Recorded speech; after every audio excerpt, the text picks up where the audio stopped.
좋아요와 구독하기, 알림 설정은 사랑입니다.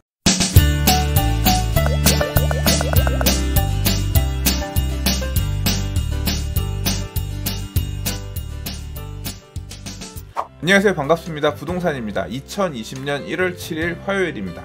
어제 서울시에서 기자간담회를 하면서 서울시 부동산 가격이 불안한 원인에 대해서 얘기를 했고요. 그리고 그것을 해결하기 위한 방안에 대한 얘기를 했는데 이게 내용의 뉘앙스가 약간 묘합니다. 그래서 오늘 그 얘기 좀 살펴볼 거고요. 한편으론 김현미 국토교통부 장관님이 총선 불출마 선언을 하면서 앞으로 장관을 오래 하면서 정치 일정을 의식하지 않고 국민만 보고 가겠다라고 얘기를 했는데요. 정부 세종청사에서 확대 간부 회의를 열어서 몇 가지 주문했다고 합니다. 그 내용도 살펴보도록 할게요. 그럼 시작합니다.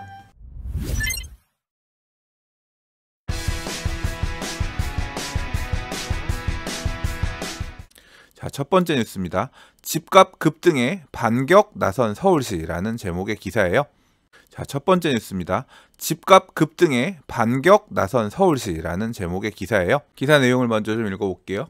박원순 서울시장의 재개발 재건축 억제가 집값 급등의 한 원인이라는 주장에 대해서 서울시가 본격적으로 반박하고 나섰다. 서울시는 최근 12년간 주택 공급량에 큰 변화가 없었다며 집값 상승의 원인으로 넘쳐나는 유동자금, 매물 잠김 현상, 시장의 불안 심리를 들었다. 어제 서울시에서 진희선 행정위 부시장님이 직접 나와서 서울시 주택 수급 등 주요 현안 사항이란 제목으로 기자분들 모셔다 놓고 간담회를 했거든요. 그래서 대략 내용은 보면 이렇습니다. 2008년부터 13년까지 전체 공급은 연평균 6만 1,000호 정도 했고요. 그중에서 아파트를 3만 4,000호 정도 공급했고, 그다음 최근 6년을 보면 2014년부터 19년까지 전체 공급이 연평균 7만 8,000호 정도 됐고, 그중에서 아파트는 3만 6,000호 정도 공급했다. 지난 6년간 주택 공급이 적지 않았다는 얘기인 거죠. 그리고 향후를 보더라도 2020년에는 전체 7만 3,000호, 아파트는 4만 1,000호 공급할 거고 2020년까지도 연평균 8만 2,000호 정도 공급할 예정이기 때문에 주택 공급이 부족하다는 이야기는 허상이다. 그런 주장이에요. 서울시가 2020년부터 2025년까지 향후 공급 전망이라고 내놓은 자료를 보면요. 대략 이렇습니다. 아파트는 2021년에 38,000, 2022년에 54,000, 2023년에 59,000, 2024년에 45,000, 2025년에 58,000, 평균 49,000 정도를 공급할 수 있을 거다라고 얘기를 했고요. 아파트가 아닌 비아파트, 그러니까 연립주택 같은 거겠죠. 이런 경우는 대략 한 32,000, 34,000, 33,000, 평균 33,000 정도로 공급할 수 있을 거라고 했거든요. 서울시의 주장대로라고 하면 앞으로 2020년부터 2025년까지 아파트는 매년 49,000호 정도 공급될 거기 때문에 절대 그 물량이 적지 않다. 이런 주장입니다. 이런 이야기란 이유는 뭐겠어요? 서울시는 주택 공급을 꾸준히 해왔고 앞으로도 꾸준히 할 거다. 오히려 2020년 이후에는 지난 6년간 아파트 평균 연간 3만 5천호 정도 공급했는데 앞으로는 4만 9천호 정도 공급할 거니까 우리가 훨씬 많이 할 거다. 공급에는 문제가 없다. 우리는 잘하고 있다. 이런 얘기인 거죠. 그런데도 불구하고 집값이 불안하다는 얘기는 우리 탓이 아니라 다른 이유일 것이다. 그런 얘기예요.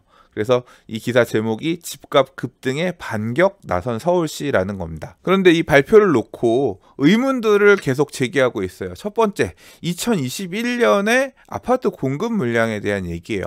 민간 연구기관이나 자료들을 보면 2021년 아파트 공급 물량이 되게 부족할 거다라고 얘기하고 있고요. 보통 한 22,000호 정도 입주 물량들을, 서울시 입주 물량들을 얘기하고 있거든요. 근데 38,000이면 서울시는 38,000 정도 공급될 거라고 했는데 대략 한 16,000호 정도 차이가 납니다. 이거는 굉장히 많은 차이가 나는 거예요. 도대체 무얼 기준으로 38,000호 공급이 되느냐? 이 부분에 대해서 아직 뚜렷한 답변은 없는 상황이고요. 그래서 사실 이 부분이 앞으로 조금 이야기되어야 될 부분이 아닐까 생각하고요. 기자분들의 질문에 얼핏 나온 이야기로는 도심 내 역세권 공급 이런 부분에 대해서 운을 띄운 내용이 있다고 들었는데 재개발 재건축 등의 정비사업 우리가 흔히 얘기하는 그런 아파트 물량은 아닐 것 같고요. 제가 조심스럽게 의심하기로는, 생각해보기로는 박원순 시장님이 역세권 청년주택 2030 그래가지고 일정 규모 이상의 도로가 교차하고 지하철역이 250m, 300m 안에 있고, 이런 경우에 토지의 용도를 상향해서 용적률을 일반 상업까지 최대한 높여주는 대신에 청년들이 주변 시세보다 저렴하게 들어와서 거주할 수 있는 임대주택으로 8년 이상 의무 임대하게끔 하는 이런 제도를 도입했거든요. 이걸로 지어지는 주택들도 사실은 명칭으로 보면 아파트거든요. 아파트이긴 하지만 우리가 생각하는 그런 아파트가 아니라 원룸, 오피스텔, 소형주택 이런 거죠. 그런 물량들까지 더해서 38,000을 얘기한 건지, 아니면 민간 연구기관들이 잘 모르는 진짜 공급 물량이 있는 건지, 이거는 좀 확실히 해야 될 필요가 있는 내용일 것 같아요. 일각에서 주택 공급이 부족할 거다 이야기하시는 분들이 이런 소형주택들이 부족해서 집값이 불안하다 그런 주장을 하는 건 아니잖아요. 도심지 안에 3, 4인 이상 가족들이 거주할 수 있는 인프라가 잘 갖춰진 대단지, 양질의 새 아파트들, 이런 게 부족하다 이런 목소리인 거잖아요. 실제로 지금 가격이 불안한 게 이런 소형주택들, 원룸들 가격이 불안한 게 아니라 핵심 지역에 재개발, 재건축 등으로 지어진 새 아파트들, 이런 아파트들이 가격을 선도해 나가면서 비싼 거잖아요. 다시 말해서 앞으로 2020년부터 2025년까지 연평균 49,000호 정도 아파트를 공급할 거다라는 서울시의 이 주장이 지금 30, 40대들이 분양을 받지 못해서 안달이 난 상태인 그런 도심지 내에 재개발, 재건축 등으로 공급되어 분양받을 수 있는 그런 주택이면 서울시의 이 주장이 맞지만, 만약에 그게 아니라 제가 좀 전에 얘기한 것처럼 청년이나 저소득층, 장애인, 노약자 등의 배려계층을 위해서 공급하려고 하는 소형주택 물량들이라고 하면 서울시의 이 주장은 설득력이 없는 거죠. 그 해답을 크게 두 가지로 이야기했는데요. 첫 번째는 풍부한 유동자금이 원인이라고 했습니다. 경제성장률이 둔화되면서 저금리 기조로 인한 풍부한 유동자금이 부동산 시장으로 자꾸 들어오니까 이게 하나의 원인이 되고, 두 번째는 주택 매물 잠김 현상이 심화되는 부분이 원인이라고 했어요. 외지 투자자들이 자꾸 서울시에 와서 서울시 집을 산다. 최근 서울 아파트 매매 중 20% 이상이 외지인의 매입이라고 하거든요. 그리고 임대사업자가 늘어나고 등록 임대주택 수가 늘어나는 부분들도 매물 잠김 현상을 가속화하는 데 원인이 되고 있다, 이렇게 얘기했어요. 정리하자면 서울시는 이제까지 집을 많이 지어왔고 앞으로도 아파트를 많이 지을 예정인데, 집값이 오른 것은 저금리 기조로 유동성이 풍부한 가운데 매물 잠김 현상이 심화되면서 오른 거고, 한편으론 주택 공급이 부족하다라고 하는 잘못된 정보로 사람들의 심리를 흔들고 있기 때문에 이런 부분들이 복합적으로 작동해서 집값이 오른 것이다, 이렇게 서울시는 보고 있는 것 같습니다. 그러면 어떻게 이 문제를 해결해야 되느냐, 어떻게 하면 집값을 내릴 수 있느냐. 서울시가 내세운 이야기는 보유세를 강화하고 공시가격을 현실화해서 아무튼 세금 많이 내게끔 해라, 그게 답이다, 이런 주문을 했습니다. 이 발표를 보니까 저는 그런 생각이 듭니다. 서울시 우리는 잘못한 게 없고요, 부동산 매물이 줄어들게끔 만든 임대사업자 정책이나 다주택자 양도소득세 중과 정책을 펼치신 분들, 그리고 저금리 기조, 이런 것들이 문제지 우리는 잘못한 게 하나도 없어요. 우리는 이제까지 잘해왔고 앞으로도 잘할 거예요, 이런 메시지를 주시고 싶었던 것 같아요. 앞으로 서울시가 연평균 49,000호씩 아파트 공급할 수 있을까요? 이명박 전 서울시장, 오세훈 전 서울시장 시절부터 시작되었던 재개발, 재건축이 이제 와서 마무리되려고 하는 곳들, 그런 물량들이 확실히 여전히 많이 남아있는 건 사실입니다. 적어도 앞으로 4, 5년 뒤까지는 말이죠. 그 이후는 또 모르겠어요. 민간 택지 분양가 상한제, 재건축 초과이익 환수제, 재건축 안전진단 강화 등 사업이 순탄하게 가기 힘든 장애물들이 많은 이 상황 속에서 서울시가 말한 이 물량들이 얼마나 지켜질지 한번 앞으로 주목해 보도록 하겠습니다. 다음 기사입니다. 김현미 국토교통부 장관이 부서 주요 간부와 산하 기관장을 모아놓고 사실상 문재인표 부동산 정책 시즌 3을 예고했다고 합니다. 총선 출마를 포기한 만큼 국토부 주요 정책의 일관성을 계속 지켜나가겠다는 의지를 표현한 것으로 풀이된다고 하는데요. 1월 6일 날 정부 세종청사에서 확대 간부회의를 열고 총선 출마를 포기한 만큼 선거나 정치 일정을 의식하지 않고 국민만 보고 가겠다, 상당히 오랫동안 국토부 장관직을 역임할 것이라고 강조했다고 합니다. 나 총선 안 나갈 거고 앞으로 열심히 일할 거니까 우리 같이 잘해봅시다. 열심히 해봅시다. 간부들 모아놓고 앞으로 어떻게 일할지 얘기를 했다는 거죠. 이 확대 간부 회의에서 나온 얘기들을 정리해보면 일단 크게 세 가지가 있는데요. 첫 번째는 아파트 담합행위 등 불법 행위에 강력 대응하겠다는 내용입니다. 그런데 이 부분 혹시 기억하시는 분 계신가요? 부동산 TV에서도 얘기했었던 부분인데 2020년부터 시행되는 공인중개사법 개정안에 벌칙 조항 추가되는 것들, 그 내용에 대한 얘기예요. 잊으셨을까봐 다시 이야기하자면 안내문, 온라인 커뮤니티 등을 이용해 거래를 제한하거나 유도하는 행위, 시세보다 비싸게 중개하는 특정 부동산으로 거래를 유도하는 행위, 특정 가격 이하로 중개를 의뢰하지 못하도록 유도하는 행위, 공인중개사가 올린 매물에 대한 정당한 표시나 광고를 방해하는 행위, 공인중개사에게 시세보다 현저하게 높은 값에 매물을 올릴 것을 강요하거나 유도하는 행위, 이런 내용들이 드러나게 되면 아파트 담합행위 등 불법 행위로 봐서 강력하게 대응하겠다. 이거 처벌받을 수 있다는 얘기입니다. 벌금 내야 돼요. 그리고 이런 부분들 찾아가지고 신고하는 파파라치 분들 분명히 많이 나올 거기 때문에 조심 또 조심하시라고 말씀드렸는데요. 자, 아무튼 국토부 장관님께서 확대 간부 회의에서 첫머리에서 이 내용을 강력하게 주문하셨다고 합니다. 주의하세요. 두 번째는 문재인 대통령이 2019년 말에 주문한 1인 가구 정책, 그러니까 1인 가구를 위한 종합정책 패키지를 만들라고 한 부분, 이 부분을 반영해서 2020년 주택정책들 수립할 것 같고요.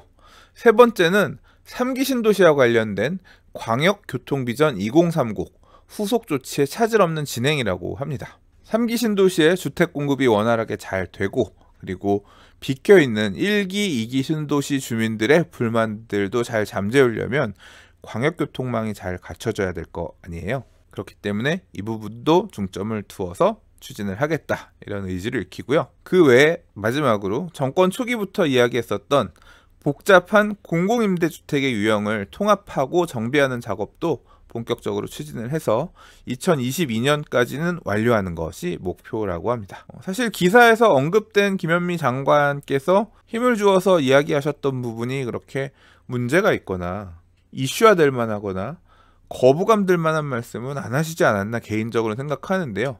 이게 제목이 일단 타이틀이 상당히 오래 장관할 것, 뭐 이런 쪽으로 타겟이 맞춰져 있다 보니까 이 댓글 분위기나 이런 것들이 별로 좋지가 않아요. 실제 내용은 앞으로 국토교통부가 신경 쓸 부분에 대한 얘기인데 기사 댓글 보면 그렇게 환영하지 않는 분들의 목소리가 많이 보이네요. 굉장히 힘든 자리고 어려운 자리겠다 생각이 됩니다.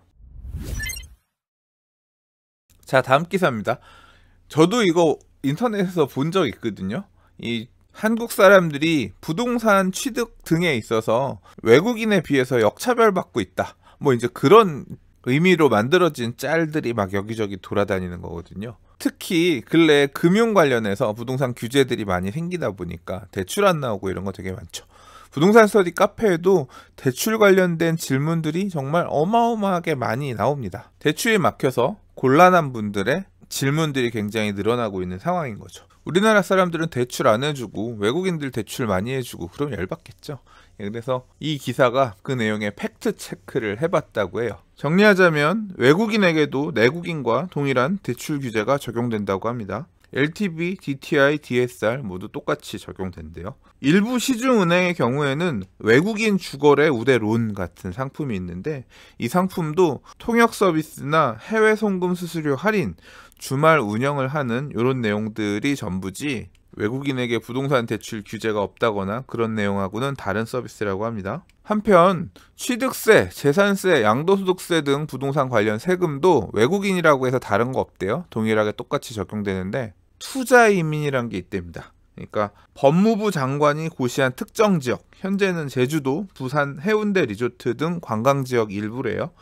이런 지역에 5억 이상 투자하고 5년 이상 유지할 경우에는 영주권을 주는 제도가 있는데 이런 투자이민 받을 때 세제 혜택 일부 주어지는 게 있대요. 근데 이것도 주택에 대해서 주는 게 아니라서 실질적으로는 다를 게 없다, 그런 얘기고요.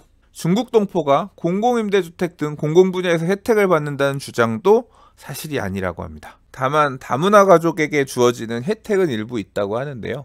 중국 동포를 대상으로 하는 건 아니고 다문화 가족의 정착을 위한 정책으로 특정 요건을 충족하는 경우에 공공분양 물량 중에서 일부 그와 같은 물량이 있는 정도인 것 같습니다. 한 줄 요약, 조선족 부동산 대출 무제한 사실일까? 사실이 아니다. 똑같아.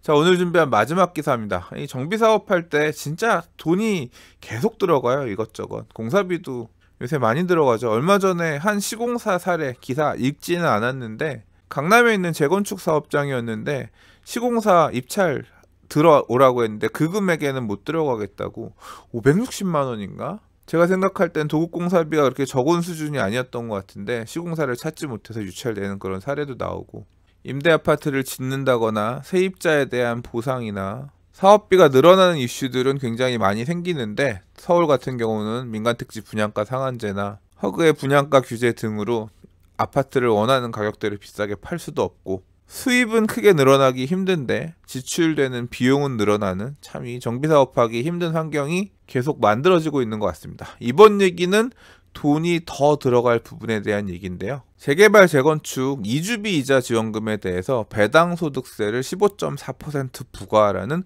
국세청의 법령 해석이 나왔다고 합니다. 통상적으로 이주비는 재개발 재건축 사업 등으로 이주가 시작될 때 조합이 대여금을 마련해 갖고 와서 조합원한테 빌려주고 그 이자는 조합이 대신 내주는 그런 금원입니다. 그래서 조합원 개개인이 각자 이자를 안 낸다라고 해서 일반적으로 무이자 이주비라고 부르지요. 자, 그런데 국세청에서는 이러한 이주비 무이자 혜택이 조합원이 배당받은 효과나 다름없기 때문에 그렇게 지원한 금액에 대해서 배당소득세 15.4%를 내라고 했다는 거예요. 사실 모든 재개발 재건축 정비 조합들이 무이자 이주비 제도를 운영하는 건 아니에요. 어떤 조합 같은 경우는 이주비 대여금에 대한 이자는 각자 알아서 내세요. 유이자만 운영하는 경우들도 덜어 있거든요. 특히 강남 재건축 같은 경우들은 그런 경우가 많이 있고, 이 이주비 대여금에 대한 이자가 사업비에서 지출되다 보니까 형평성에 어긋난다, 그런 주장도 있거든요. 예를 들어 재개발 재건축 정비구역 안에 굉장히 큰 자산을 갖고 있었던 사람은 일정 퍼센트로 이주비를 받게 되니까 굉장히 큰 금원을 빌렸을 수 있고, 그 금액에 대해서 이주비 대여금 이자를 조합이 지불하는 형태가 되거든요. 그런데 재개발 구역 안에 아주 소액 토지나 작은 빌라들 이런 것들 갖고 있는 경우는 이주비를 많이 못 받거든요. 그러니까 지원받을 수 있는 이주비 대여금 이자도 되게 적어요. 그리고 이 무이자 이주비는 일반적으로 조합이 그냥 사업비를 다 내다 보니까 굳이 이주비를 많이 받을 필요가 없는 사람도 이주하는 기간 동안 공짜로 돈 갖다 쓰라는 건데 뭐 쓰는 게 좋겠지 하면서 갖다 쓰는 경우들도 있거든요. 아무튼 앞으로 국세청에서 이렇게 지원해준 무이자 이주비에 대한 이자 지원금에 대해서 배당 소득세를 매긴다고 하니까 조합 입장에선 선택할 수 있는 가지수는 두 가지죠. 예전처럼 똑같이 그냥 무이자 이주비 이자 지원금 조합이 대신 내주는 거, 또는 이주비는 조달해드리지만 그 이주비에 대한 이자는 각자 알아서 내셔야 됩니다. 또는 이자는 조합이 먼저 내드리긴 할 테지만 이건 어디까지나 내드리는 건 빌려드리는 거고요. 아파트 입주하실 때 우리가 빌려드렸던 이주비 이자 지원금 납부액은 조합에 다시 상환하세요. 반환하세요. 이런 형태로 가는 경우들도 나오지 않을까 싶습니다. 앞서도 짤막하게 설명드리긴 했습니다만 이주비 이자 지원금을 조합이 안 내도 되면 그건 어떤 의미예요? 조합원이 개별 부담하게 되면 그만큼 정비사업비는 줄어듭니다. 대신 개별 조합원들은 이자 지원금만큼 돈을 더 내야 되니까 추가 부담금이 그만큼 생기는 결과가 되겠죠. 이주비를 수령할 수 있는 금액에 따라서 재개발 구역 안에 큰 물건 갖고 있는 사람은 이주비 많이 받을 수 있고 작은 물건 가진 사람은 작게 받을 수 있잖아요. 이렇게 제도가 바뀌게 되면 조합원마다 유불리함이 또 다시 생기겠죠. 이제까지 무이자 이주비 지급을 많이 받을 수 있었던 권리가액이 큰 조합원은 뭐 실질적으로 손해가 되는 거고요. 그 이자를 직접 다 내야 되니까. 무이자 이주비 지급을 적게 받았던 권리가액이 작았던 조합원은 뭐 반사이익을 누리겠죠. 사업비는 전체적으로 줄어들었는데 내가 내야 될 이주비는 금액이 적으니까 재개발 구역 안에 큰 물건들의 매력이 떨어지네요. 오늘 준비한 뉴스는 여기까지입니다. 오늘도 봐주셔서 들어주셔서 감사합니다. 내일은 외부 일정이 있어서 뉴스 콘텐츠는 어떻게 될지 모르겠고요. 만약에 뉴스가 못 올라가면 다른 준비한 영상이라도 올려드리도록 하겠습니다. 그럼 내일 뵐게요. 붓붓.